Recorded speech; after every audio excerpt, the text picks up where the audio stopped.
which of the following is not a difference between DNA and RNA? Okay, so without even looking at the answers real quick,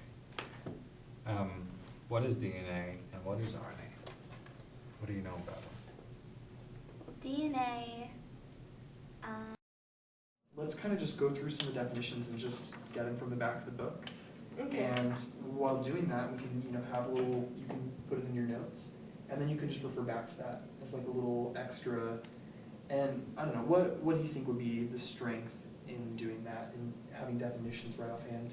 That way you understand what's in the test, like what the textbook is talking about, Yeah. rather than just kind of guessing what it's about. Yeah, for sure. So I think that's my biggest thing about reading the text is that these words, they're so, I've never even heard. I mean, organum.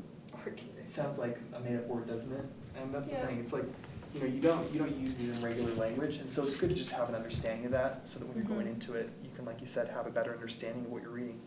Okay. So let's just go through, and I'll kind of just teamwork it with you. We'll just go together. So Okay. we can even use my glossary if you want, and then you can use your book to tell us which ones. Oh, that'll be good.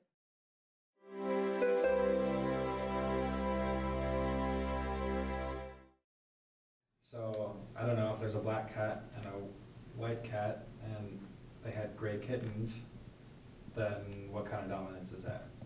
incomplete. And then if they had like butt-looking kittens that were like, looked like cows, like half black, half white, with spots, blotches, what kind is that? Co-dominant. Right, and I don't, by the way, disclaimer, I don't know the whole gene thing and dominance with cats, but.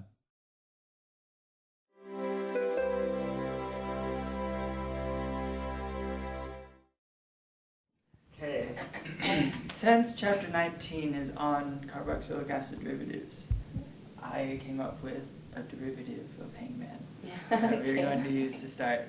So each line represents a certain atom in our molecule. This is going to turn out to be a carboxylic acid derivative. So I just want you to throw out functional group names and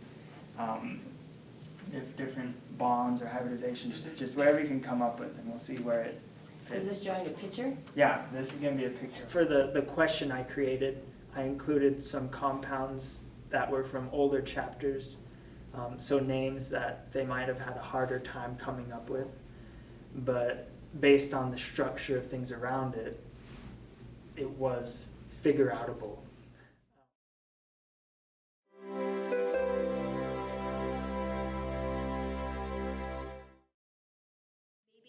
Something that we can do is try to predict test questions. I think that actually would be good. And if we could predict how, like we were talking about, how it applies. Why does it matter? Why is it important to the public to know about indoor air quality or outdoor air quality? Or why is it important to know the certain, decibels?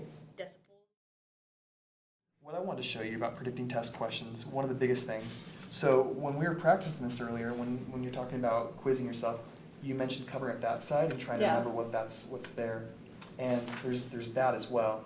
And so what's a little different is you take oratorio, and instead of having to remember what oratorio is, try asking a question using what it is. Or you take it this way and you try to turn this into a question. And then what's the answer? The answer should be oratorio.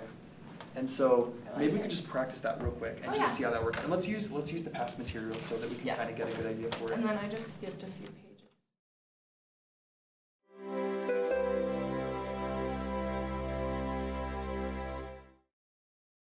So first thing I wanted to do, because the last time I saw you, you'd just taken a test. Yeah. What I'd like to go over is just kind of just summarizing how you felt about the test and everything. Yeah. So just to start off, what were you not expecting on the test? Was there anything that kind of caught you by surprise? There's only one, and it's the one I missed because I second guessed myself. Oh man. Yeah, I was.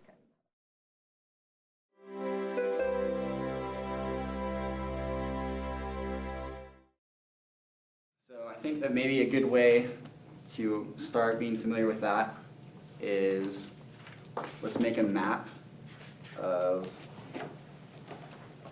how these financial statements are. I really liked that, using the whiteboard. I don't know how he did it, but the way that he organized everything and then explained it showed how well he understood it, and it made it so I could organize it in my brain what he was saying.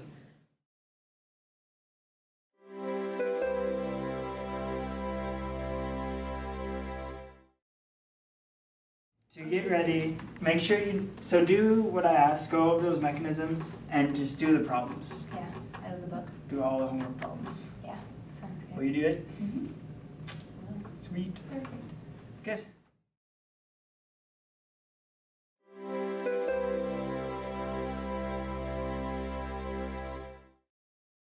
think this is perfect. One thing that you might want to do, and this is, this could be in addition to what you've done. Mm-hmm. I find it helpful to put all of my artists in the same place, all of my musicians in the same place, and all of the, VIPs, like the very important people, the kings and philosophers.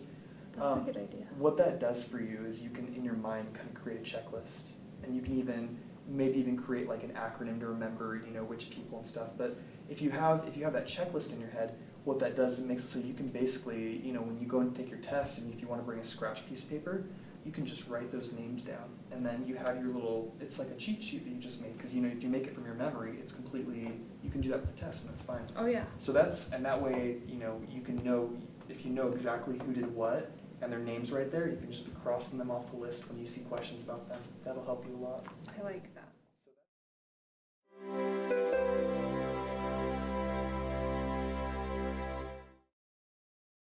I want you to turn to your neighbor.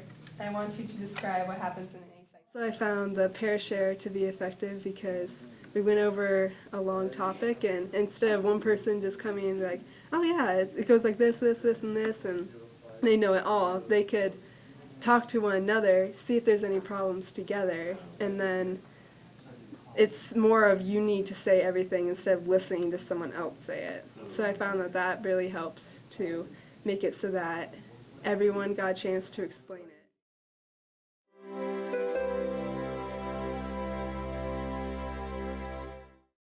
So you're going to have to look in the back of the book to get the definitions, which Yeah. Is kind of a pain, but the advantage is if you look in the back of the book now and write those down, then when you're going through the text, you can have those right offhand. Now this is an older textbook, and in my experience, newer textbooks, typically they understand that students, that they don't want to have to look all the way in the back just to get the definition. So if they don't mention the definition in the same line, a lot of times you'll see footnotes, which is nice. Oh, yeah. But in this case, they don't have that, and so I would make your own footnotes. And so let's kind of just go through some of the definitions and just get them from the back of the book.